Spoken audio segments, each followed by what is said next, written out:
오늘 말씀은 덫이라는 인물에 대한 설교입니다. 여러분, 덫이를 아시나요? 설교 제목이 덫이를 아시나요?인데 잘 모르실 것 같아요. 잘 모르시는 게 정상입니다. 성경에 여기만 살짝 등장하는데 특별히 이 인물이 한 어떤 귀한 일들이 기록된 것도 아니고, 오늘 본문인 로마서 16장 12절은 여러 사람에게 바울이 모난하는 가운데 버시가 그중 한 사람으로 끼어 있습니다. 26명의 인물인데, 금요 집회 로마서 강의 마지막 부분을 통해서 몇 주 동안 이 부분을 다루었습니다. 바울은 로마서를 쓸 때 로마에 가보지 않았죠. 그런데 꽤 많은 성도들을 알고 있었습니다. 저는 이게 바울이 성령 안에서 작년, 올해 우리가 주목했던 서로 연결되고 결합되는 일을 참 잘한 분이라는 생각이 들어요. 사람들을 연결하는 일을 바울이 좀 탁월하게 했고, 그래서 로마에 가기도 전에 로마 성도님들을 많이 알고 있었고, 또 그 성도님들을 하나하나 이름 들어서 문안을 하고 있습니다. 그중 한 사람이 버시입니다. 오늘 버시에 관해서 우리가 말씀을 나누면서 한 3가지 정도를 집중해 보려고 그러는데, 첫째, 그 이름이 무슨 의미가 있을까? 그리고 오늘 짧은 본문이지만 버시에 대한 수식어가 나옵니다. 주 안에서 많이 수고하고 사랑하는 버시.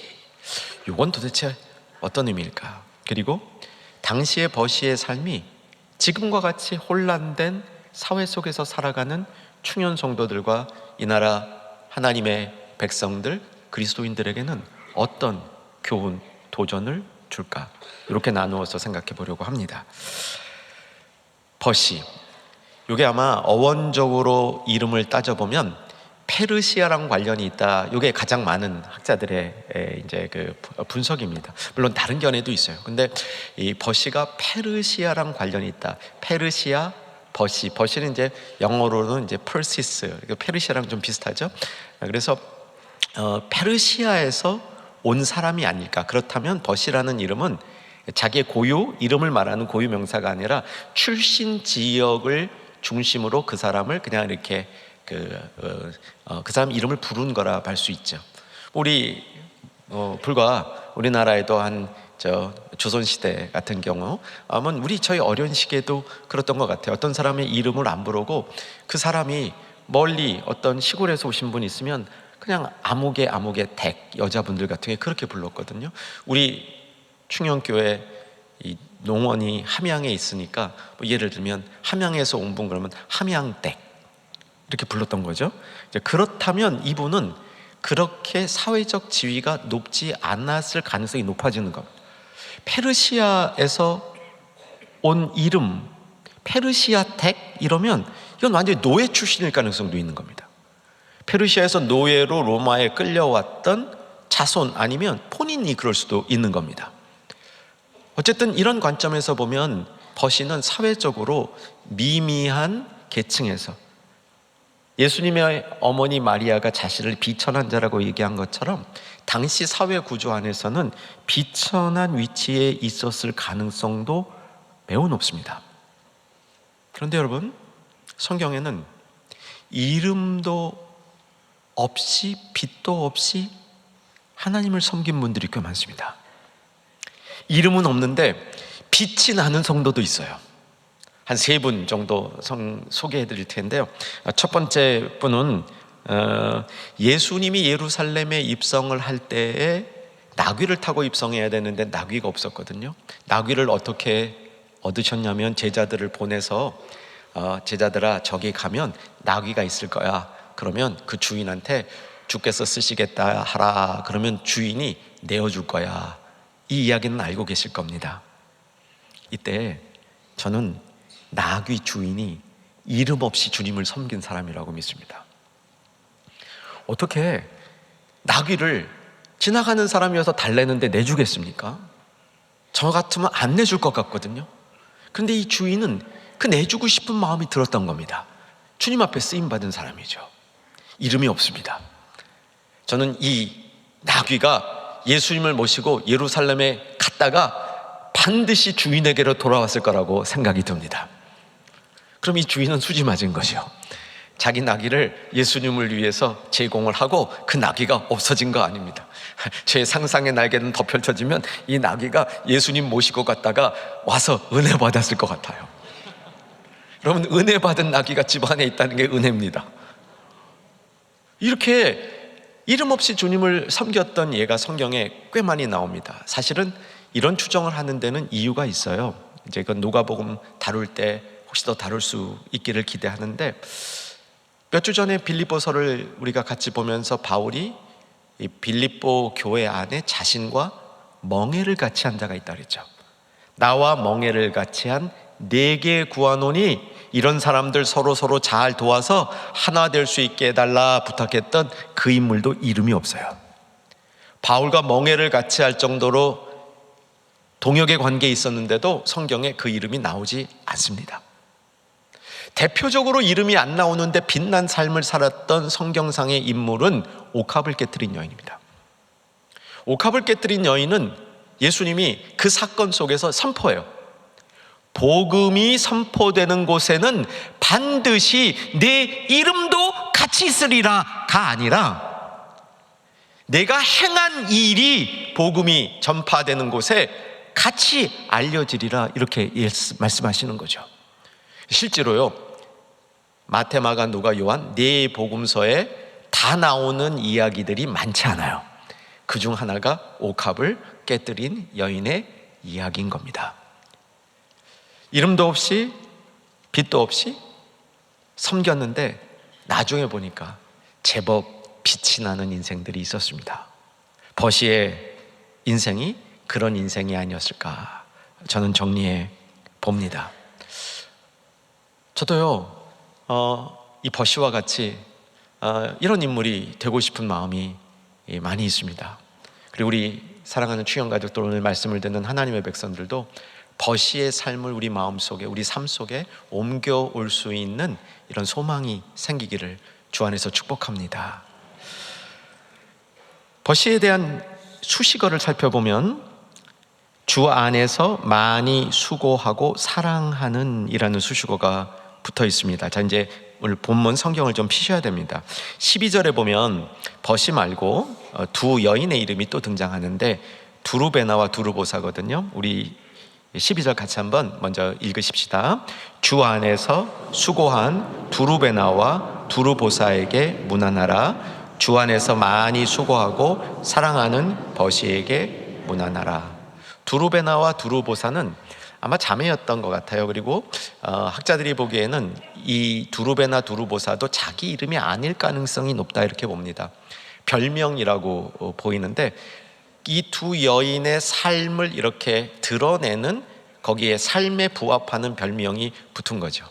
예를 들면 어떤 그 성도가 굉장히 온유하게 살아, 그래서 별명이 온유라고 붙는 거, 뭐 이런 현상이라고 보시면 되겠습니다. 헬라어에서 두루라는 말은 격조 높은이라는 원을 갖고 있어요. 아주 그러니까 굉장히 고상한 거예요. 그러니까 섬김에 깊이가 굉장히 있었던 자매들이라고 보면 좋겠습니다. 그 연장선상에서 버시를 본다면 버시도 그렇다고 볼 수 있겠습니다. 두루베나와 두루보사 앞에는 수식어가 간단히 붙어 있습니다. 뭐라고 붙어 있죠? 수고한. 근데 버시에게는 어떻게 붙어 있습니까? 많이 수고한. 버시의 섬김이, 버시의 수고가 더 깊었던 걸 보여주죠.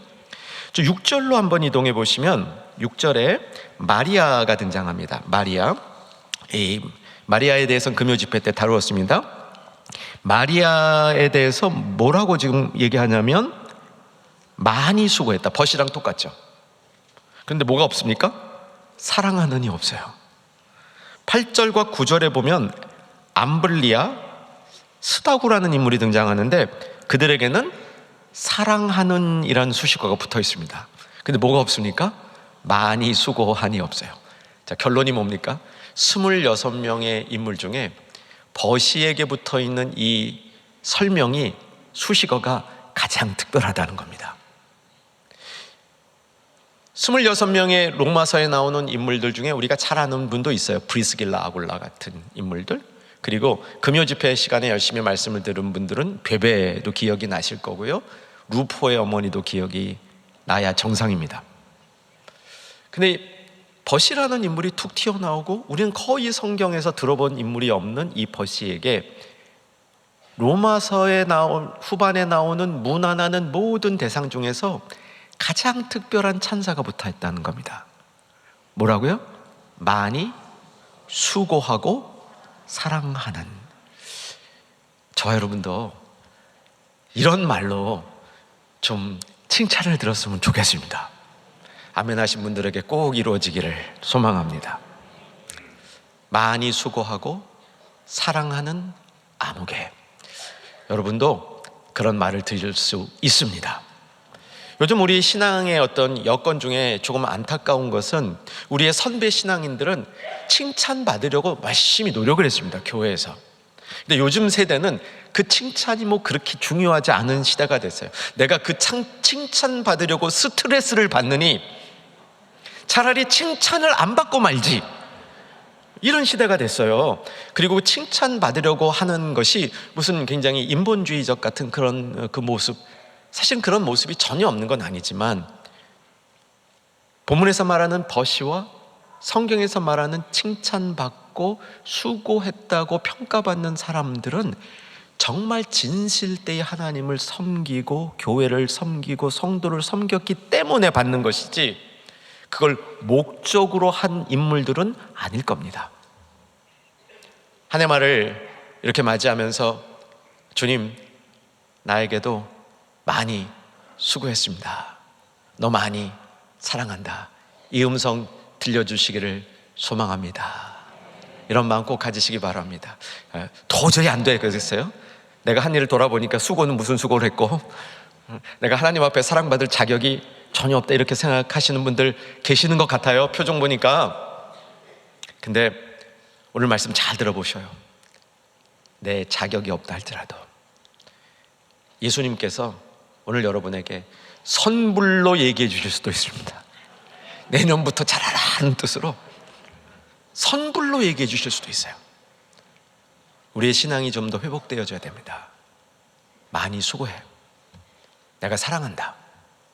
이런 주님의 평가를 사모하고 그런 평가를 듣는 우리 모두 될 수 있기를 주의 이름으로 축원합니다. 어떻게 하면 도대체 우리는 이런 평가를 받을 수 있을까요? 많이 수고했다, 사랑한다, 어떤 자세로 우리가 신앙생활을 하고 이 땅을 살아가면 이런 평가를 받을 수 있을까요? 꼭 교회에서뿐만 아니라 우리의 삶의 자리에서 주변 사람들에게 진실되게 이분 정말 많이 수고하셨습니다.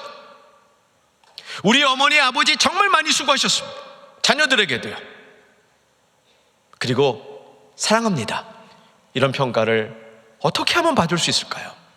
우리가 이런 평가를 받는 인생이 되기를 소망하는데 이런 평가를 받기 위해서 예수님의 가르침 하나를 배워봤으면 좋겠습니다. 굉장히 무거운 가르침이지만 우리가 담아둘 필요가 있는 가르침입니다. 아마도 버시가 이 예수님의 교훈을 마음속에 담지 않았나 그런 생각이 듭니다. 누가복음 17장에 나오는 예수님의 교훈인데 제자들이 예수님에게 다가가서 질문을 합니다.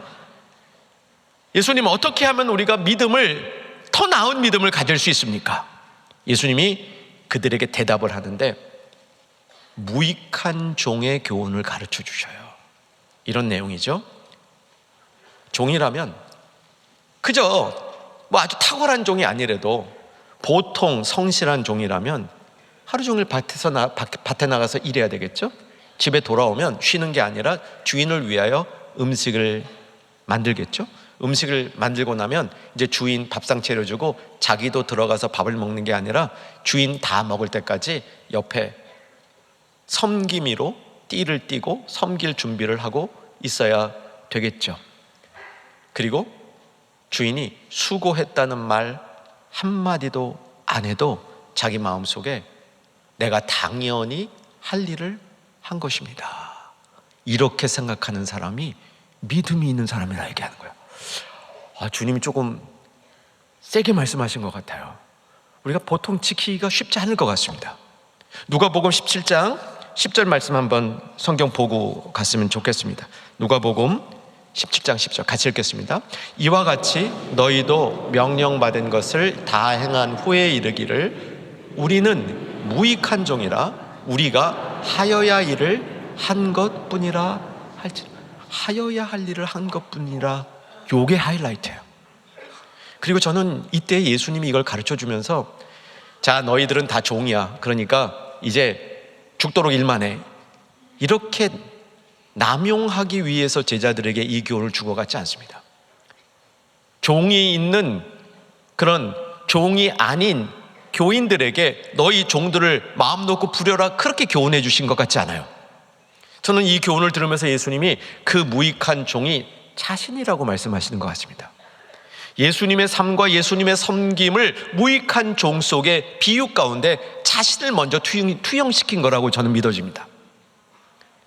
하나님의 아들로서 하나님과 동등한데 자신을 동등하게 여기지 아니하고 낮추고 또 낮췄던 예수님의 삶의 모습을, 그리고 자기 주장을 하지 아니하는 예수님의 삶의 섬김을 무익한 종이라고 표현했던 것 같아요. 저는 버시에게서 이런 예수님의 모습하고 겹쳐지는 그 모습을 봅니다. 그래서 버시가 칭찬받고 있는 것 같아요. 버시가 어떻게 무엇을 어떤 모습으로 섬겼는지 성경에 나오지 않아요. 어떤 공로가 있는지 나오지 않습니다. 그런데 이 버시의 마음에는 예수님이 주어진 그 무익한 종의 그 마음 교훈이 머릿속부터 발끝까지 잘 흐르고 있었다고 보입니다. 이제 이것을 우리에게 조금 더 적용할 수 있도록 바꿔봤으면 좋겠습니다. 버시를 통해서 정말 우리가 버시와 같이 이런 이 시대에 비록 내가 가진 것이 많지 않고 내가 사회 안에서 나의 영향력이 크지 않다 할지라도, 버시의 삶의 자리가 나의 삶의 자리하고 비슷하다 할지라도 버시가 받았던 이런 평가를 받는 인생을 살기 위해서 우리는 몇 가지 힘쓸 자리가 있습니다. 첫째는 우선순위가 흔들리지 않았으면 좋겠습니다. 우선순위가 흔들리지 않기 위해서 영적으로 깨어 있어야 됩니다. 저는 영적으로 깨어 있는 삶을 살아야 된다고 도전하고 지키려고 노력하는 이유가, 깨어서 뭐 하는 거예요? 그럼 잠 안 자는 게 깨어 있는 겁니까? 깨어서 기도하자 그러죠. 근데 그것만이 아닙니다. 깨어서 말씀 보자 그러죠. 그것만이 아닙니다. 기도하고 말씀 보는 것은 우리로 하여금 깨어 있게 만드는 거죠. 깨어서 우리가 해야 될 일은 열심히 사는 가운데도 삶의 우선순위를 놓치지 않아야 하는 겁니다. 거기에 깨어 있어야 됩니다. 여러분, 취미생활 하시는 거 좋습니다. 그리고 주변에 여러 일들을 돌보는 일 하시는 거 좋습니다. 그런데 너무 많이 마음 뺏기지 마시기 바랍니다. 마음이 거기에 다 뺏겨버려지면요, 우선순위가 바뀐 겁니다. 그 마음을 잡아가서 사로잡은 그것이 결국은 우선순위가 되는 겁니다. 잠시는 그럴 수 있겠죠. 세상 돌아가는 일도 마찬가지입니다. 그래서 사랑하는 여러분, 버시와 같은 우리의 신앙의 결말을 얻기 위해서 깨어있는 성도 되어주시기를 소망합니다. 우선순위가 바뀌지 않는 성도 되시기를 바랍니다. 또 하나가요, 감사하는 마음입니다. 우리 성도님들 중에 감사하는 삶을 사는 성도님들이 참 많아요.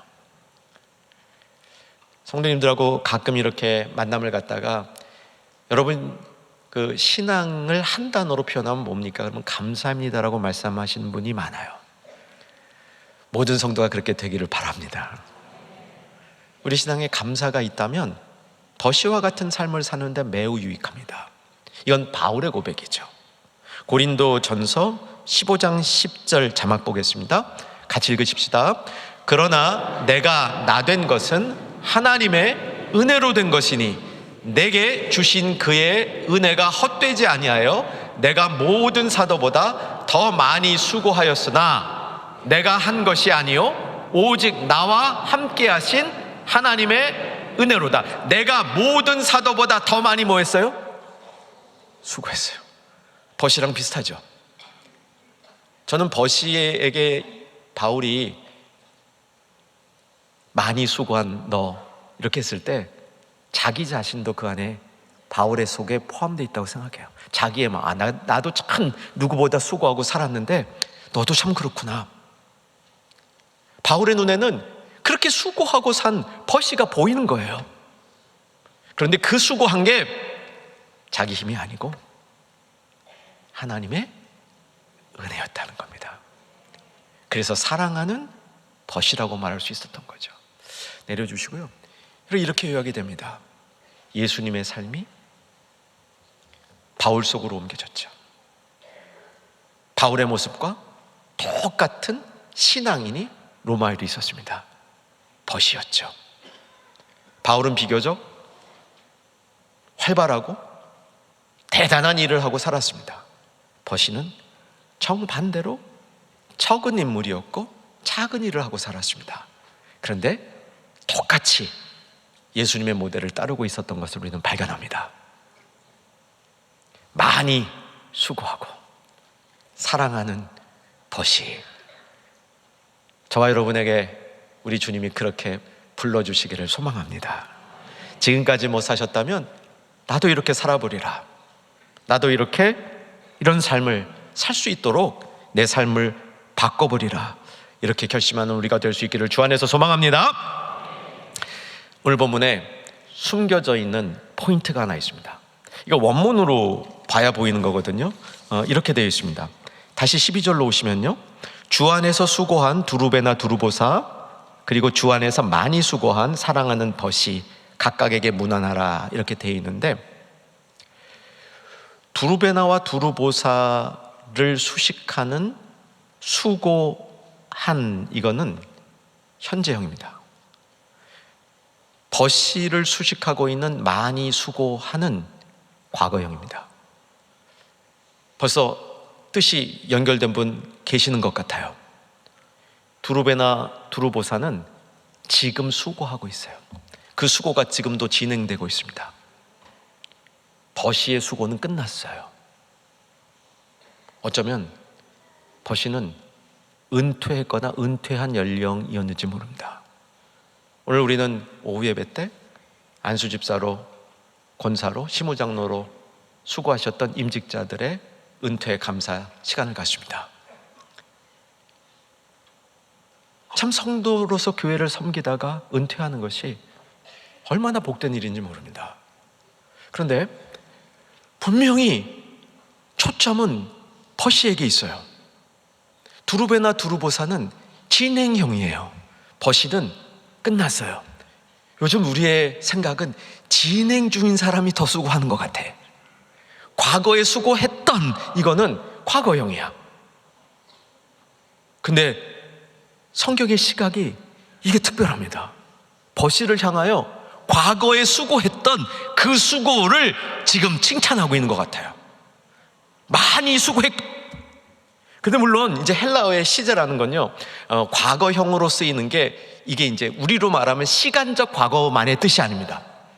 어떤 의미가 있냐면 이미 그 수고가 완성형으로 끝난 거예요. 완료됐어. 그러니까 무슨 말이냐면 옛날엔 수고했는데 지금은 수고 안 하는 상태가 생길 수 없는 겁니다. 옛날에 내가 한때 수고했는데 그것만 갖고 이후에도 내가 옛날에 한 수고 울고 먹고 사는 그런 거 아니에요. 뭘 얘기하는 거냐면 과거에 한 수고가 그 수고로서 자리매김이 되어서 이 사람의 수고는 변하지 않을 정도로 확정되어 있는 그 수고를 얘기하는 겁니다. 이게 어느 때 쓰이냐면요, 예수님이 사셨다 할 때 이 표현을 써요. 예수님이 사신 거 과거죠. 그런데 예수님이 죽었다가 살아나신 다음에 그 다음에 변동이 있을 수 없어.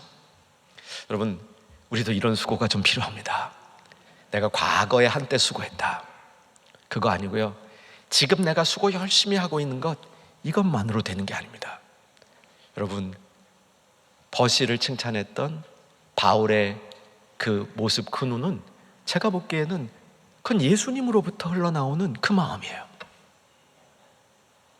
우리 안에 정말 버시와 같은 이런 섬김과 수고가 많이 생기기를, 그리고 2025년도에는 더 많아지기를 주 안에서 간절히 소망하며 축복합니다.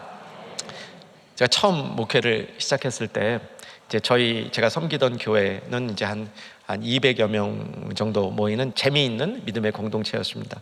지난 크리스마스 날도 1년에 이제 2번 제가 모납 인사를 하는데, 나이 드신 분들이 이렇게 인사를 하실 때 저는 얼마나 참 마음이 참 감사해요. 특별히 이제 90 중반 이후에 되신 분들이 이렇게 인사하시면서, 이제 그런 분들은 저한테 이제 나이도 알려주셔요. 목사님, 제가 올해 몇이에요? 이렇게 알려주시는데, 그때 이제 제가 전에 처음 목회를 할 때 그 권사님이 95세셨어요. 1년에 진짜 2번 나오셔요. 이제 그 휠체어를 타고 부활 때하고 성탄 때 이렇게 나오시는데, 나오시기 위해서 주사도 맞으세요. 그러니까 이제 그날 교회 가기 위해서 전날 이제 몸에 주사도 맞고 좀 이제 근력을 회복해서 나오시는데, 너무너무 감사하죠. 이렇게 뵈는데, 저는 그 권사님을 이렇게 뵈고 이렇게 집에 직접 신방을 갔습니다. 신방을 갔는데 이분이 자기 이력을 이렇게 얘기해 주시는 거예요. 목사님, 제가 지금 95세인데 젊었을 때 옆집에, 우리나라 사람 아니고 제 여기 미국 LA니까 옆집에 좀 이게 좀 덩치 큰 저 히스패닉 분을 도와주다가 허리가 나가서 그때 이후로 이렇게 허리를 못 써 그러는 거예요. 근데 젊을 때가 75세더라고요. 제가 그분을 신방하면서 이렇게 마음속에 이렇게 받은 도전이 있어요. 주변 분들이 굉장히 좋아해요, 이분을. 우리나라 같은 민족도 아닌데 이분을 굉장히 좋아해요. 그리고 그 교인들 중에도 이분을 좋아하는 분이 굉장히 있어요. 몇몇 분들이 진짜 어머니처럼 섬겨요. 뭐 기도를 많이 하시는 것도 있고요. 하여간 이 삶의 어떤 부분이 다른 사람에게 큰 도전이 돼요. 아마 버시의 삶이 이와 비슷하지 않았을까 하는 생각이 듭니다.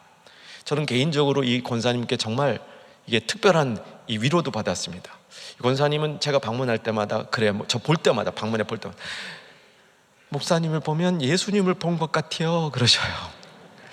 당연히 저는 그 말을 제가 진짜 예수님을 닮은 모습이다 이런 생각을 안 합니다. 저도 눈치가 있죠. 근데 그 얘기도요, 몇 번 들으니까 진짜 그런가 하는 생각이 들더라고요. 그래서 한 번은 그런 얘기 듣고 차에 가가지고 그 거울로 제 얼굴을 봤어요. 그때 아니더라고요. 무슨 예수님, 어디 예수님. 그때 또 깨달은 게 있죠.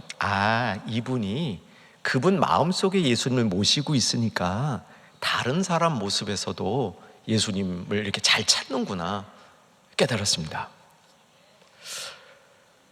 우리 주변에는 많이 수고하고 사랑을 받는 사람들이 있습니다. 우리 모두가 그렇게 돼봤으면 좋겠습니다. 저는 오늘 말씀을 여러분하고 나누면서 정말 제 마음의 소망은 이것이에요. 버시와 같은 인물이 돼보자는 이 마음의 도전이 우리 가운데 있었으면 좋겠습니다. 버시는 버시고 나는 나고, 그런 신앙생활에서 벗어나서 도전 주는 이 말씀대로 2025년에는 나도 2024년 끝날 때는 내가 좀 부족했지만 25년 끝날 때는 많이 수고하고 사랑하는 이 음성, 이 평가 들을 수 있는 우리 모두가 될 수 있기를 주 안에서 부탁드립니다. 지금같이 불안정한 시기에 우리 사회가 안정을 찾을 것을 심히 바라고 있는 사회 속에서 우리가 해야 될 일은 무엇일까요? 버시를 통해서 좀 배워봤으면 좋겠습니다. 저는 버시를 통해서 배우는 이 시대에 우리에게 주는 성령의 교훈은 소명 가지고 살라는 겁니다. 소명 가지고 살아야 불안정한 시기에 흔들리지 않습니다. 표류하는 신앙을 안 가지려면 이 뉴스 듣고 저 뉴스 듣고 이 사람 얘기 듣고 저 사람 얘기 듣고 저 사람 나오면 꼴도 보기 싫고, 이렇게 우리의 마음이 흔들리는 시기 가운데 정말 성도는 거시를 생각하면서 소명을 붙들고 흔들리지 않게 살아가는 우리들이 될 수 있기를 정말 부탁드립니다. 제가 소명 얘기를 많이 해요. 아시는 분 아실 겁니다. 이유가 뭔지 아세요? 제 자신이 소명 붙들고 잘 못 살아서 그래요. 어떤 사람이 자꾸 얘기하는 건요, 그 사람이 그렇게 안 되기 때문에 얘기하는 게 많아요. 소명대로 살고 싶은데 잘 안 되잖아요. 소명대로 사는 게 맞는데 잘 안 되니까 자꾸 얘기하는 거예요. 그렇게 해보자고, 그렇게 같이 해보자고 얘기하는 겁니다. 소명 붙들고 사는 게 이렇게 쉽지 않아요, 여러분. 그런데 소명 붙들고 사는 것이 어떤 것이냐면요, 하고 싶은 일을 하고 사는 거하고도 비슷은 돼요. 근데 똑같지는 않습니다. 은사를 따라 사는 것하고는 더 비슷해요. 근데 완전히 일치하지는 않습니다. 은사를 발견하는 법, 저는 이렇게 권면을 하는데, 무슨 일이든지 잘해야 거기에 은사가 있어요. 잘못하는 일에는 은사가 별로 없습니다. 근데 잘하는데 재밌어야 돼요. 잘하는데 재미없는 일들도 많이 있어요.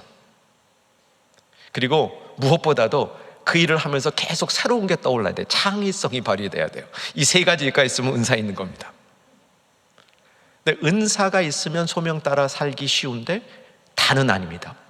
소명 따르는 것은 제일 중요한 게 뭐냐면요, 하나님이 주인이라는 걸 확실히 깨닫고 사는 것. 이 주인이 계획이 있다는 걸 확실히 깨닫고 사는 겁니다. 그 계획의 일부를 내가 담당한다는 걸 깨닫고 사는 게 소명입니다. 그래서 은사를 따라 사는 것과 소명이 완전히 일치하지 않습니다. 여러분, 이 시대는요, 이 시간에는요, 소명을 따라 살아야 합니다. 여러분, 소명을 따라 살 때 가치가 변해요. 이 세상에도 정말 좋은 가치들이 있습니다. 지혜를 따르는 것, 그 용감한 것, 용맹한 것, 그래서 불의를 보고 못 참는 용기, 이런 거 필요하죠. 그리고 부도 잘 쓰면 너무 좋습니다. 그런데 정말 소명을 따라 사는 사람들은 이것도 넘어섭니다. 예레미야서 9장 23절, 24절, 언젠가 본 말씀인데 너무 귀해서 다시 한번 봅니다. 예레미야서 9장 23절, 24절, 제가 읽겠습니다. 여호와께서 이와 같이 말씀하시되 지혜로운 자는 그 지혜를 자랑하지 말며, 그의 용사는 그의 용맹을 자랑하지 말며, 부자는 그의 부함을 자랑하지 말며. 자랑할 만한 것들이에요. 근데 정말 소명을 따라 살려면 이런 것들이 자랑의 대상이 아니라 사용해야 될 도구라는 사실을 가르쳐 주는 겁니다. 그리고 뭘 자랑해야 되냐면 24절에 진짜 자랑해야 될 걸 얘기합니다. 이건 같이 읽겠습니다. 시작. 자랑하는 자는 이것으로 자랑할지니 곧 명철하여 나를 아는 것과 나 여호와는 사랑과 정의와 공의를 땅에 행하는 자인 줄을 깨닫는 것이라. 나는 이 일을 기뻐하노라. 여호와의 말씀이니라. 여호와를 아는 것, 그리고 여호와가 기뻐하는 게 뭐냐? 사랑과 공의와 정의라는 사실이에요. 이 가치로 바뀌는 겁니다. 이래야 소명을 이루고 살 수 있다는 겁니다. 내일부터 우리가 같이 좀 기도에 동참했으면 좋겠습니다. 코로나 때 밑거름 기도하는 방식으로 참여하시면 좋습니다. 교회 근처에 있거나 아침에 시간이 되시는 분들은 우리 같이 교회당에 나오시면 더욱더 힘이 됩니다. 우리는 온 성도님들이 같이 기도하는 시간, 이 기도를 통해서 우리가 나라 위하여 한 마음으로 주님 앞에 함께 나가는 시간 갖기를 정말 바라는 겁니다. 여러분, 혼란스러울 때는요, 판단을 멈추는 게 더 지혜롭습니다. 그래서요, 내가 해결하려 하지 말고 기도하자, 이 교훈을 마음속에 담는 게 참 지혜롭습니다. 내가 어설프게 해결하려다가 망치는 게 참 많습니다. 해결하려 하지 말고 기도하자, 이것도 혼란스러운 때, 판단하기 어려울 때 성도가 취할 귀한 자세입니다. 버시의 모델을 통해서 정말 주 안에서 더 많이 수고하고 사랑하는, 그러면서 소명을 붙들고 서 있는 복된 중년의 가족들 되기를 주의 이름으로 축원합니다.